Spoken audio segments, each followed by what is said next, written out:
आप देख रहे हैं सूत्र समाचार। 5 राज्यों सहित मध्य प्रदेश में भी विकसित भारत संकल्प यात्रा का समारोह पूर्वक उद्घाटन सिरमौर चौक के पास न्यू मार्केट में किया गया। देश के प्रधानमंत्री नरेंद्र मोदी इस कार्यक्रम में वर्चुअल जुड़े और हितग्राहियों से बात की, साथ ही हरी झंडी दिखाकर रथ को रवाना किया। इस दौरान प्रदेश के उप मुख्यमंत्री राजेंद्र शुक्ला मुख्य अतिथि के तौर पर कार्यक्रम में शामिल हुए।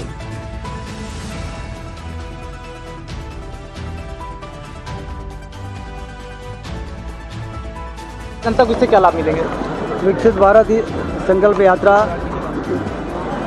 मोदी की गारंटी की गाड़ी जो सामने खड़ी है, आप देख रहे हैं। हमारे रीवा जिले के लिए 12 गाड़ियाँ ग्रामीण क्षेत्र में भी और शहरी क्षेत्रों के लिए उपलब्ध हुई हैं, जिसमें तमाम प्रकार की योजनाओं का LED स्क्रीन में दिखाया जाएगा। गांव-गांव में ये घूमेंगी, लोग देखेंगे तो ज़्यादा बेहतर तरीके से समझेंगे।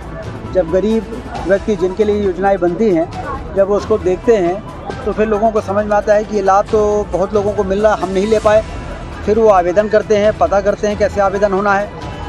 कैंप लगाए जाएंगे, शासकीय कर्मचारियों को नियुक्त किया गया है कि जो लोग वंचित हैं, PM स्वनिधि योजना हो, प्रधानमंत्री आवास योजना हो, चाहे प्रधानमंत्री बीमा सुरक्षा योजना हो, जिसमें कि 20 रुपये प्रीमियम और 436 रुपये प्रीमियम के बारे में अभी प्रधानमंत्री जी ने बताया कि गरीब से गरीब आदमी साल भर में 20 रुपया या 400 रुपया अलग अलग कैटेगरी के लोगों के लिए बहुत छोटी राशि है, लेकिन उनके घर में कोई मृत्यु हो जाती है तो भटकते हैं तो 2 लाख रुपये उनको मिल जाएगा तत्काल।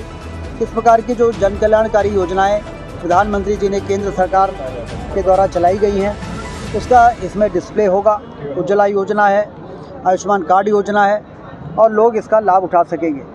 इसलिए ये मोदी की गारंटी वाली जो गाड़ी है, जो विकसित भारत संकल्प यात्रा के माध्यम से गांव-गांव में जाएगी, उसका शुभारंभ मध्य प्रदेश में, राजस्थान में, तेलंगाना में, छत्तीसगढ़ में, मिजोरम में प्रधानमंत्री जी ने किया है, क्योंकि इन राज्यों में चुनाव होने के कारण आचार संहिता लगी थी।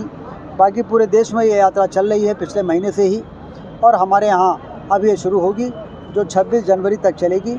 और इस यात्रा के दौरान लाखों की संख्या में लोग लाभ उठा पाएंगे। जैसा प्रधानमंत्री जी बता रहे थे कि यात्रा इतनी लोकप्रिय हो गई है कि एक गांव में जाती है तो वो गांव के लोग दूसरे गांव में उसको पहुंचाते हैं और दूसरे गांव के लोग उस गांव में आकर उसको रिसीव करते हैं। इसका मतलब कि इस यात्रा और इस LED के स्क्रीन में जो फिल्म देखते हैं, उससे लोगों को साफ समझ में आता है कि ये गरीबों के कल्याण के लिए कितनी महत्वाकांक्षी योजना है। हॉकर्स कॉर्नर का भी आज आपके द्वारा उद्घाटन, आज हॉकर्स कॉर्नर का भी यहाँ पे लोकार्पण आपके साथ हम करेंगे।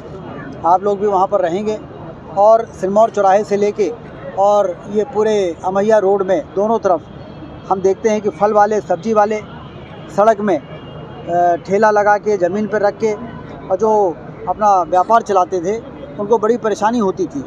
और समय बीच बीच में ट्रैफिक वाले और नगर निगम वाले डंडे से उनको हाँकते थे, जो हम लोगों को बड़ा तकलीफ होती थी, बड़ा कष्ट होता था। इसलिए मैंने यहाँ पर शासकीय जो पुराने कार्यालय चलते थे, PHE विभाग के, PWD विभाग के, सबको यहाँ से शिफ्ट करा दिया है और यहाँ पर इसको विकसित करके और सब्जी मंडी जो बनाएंगे तो फल और सब्जी खरीदने वाले नागरिकों को भी, जैसे भोपाल का बिट्टन मार्केट में आप देखिए लोग सब्जी खरीदने जाते हैं, फल खरीदने जाते हैं, तो कितनी अच्छी वहाँ व्यवस्था है। उसी की परिकल्पना को ध्यान में रखते हुए यहाँ पर जो बन के तैयार हुआ है, आज इसका हम आदरणीय सांसद जी, हमारे जिलाध्यक्ष जी पार्टी के, और हमारे स्पीकर साहब, जिला पंचायत की हमारी जो अध्यक्ष हैं, हम सारे लोग मिलकर जिला प्रशासन के तमाम अधिकारियों के साथ इसको लोकार्पण कर रहे हैं। शहर में से कई अन्य सड़कें हैं जहाँ पे जाम की स्थिति निर्मित होती है, उनके लिए क्या व्यवस्थाएं बनाई जाएंगी? जैसे ये बोदा रोड से जो एक अपन करहिया रोड बनाए हैं, उसके बगल में भी हमको शासकीय ज़मीन रोड बनाने के दौरान जब अर्जन हुआ था तो मिल गई है।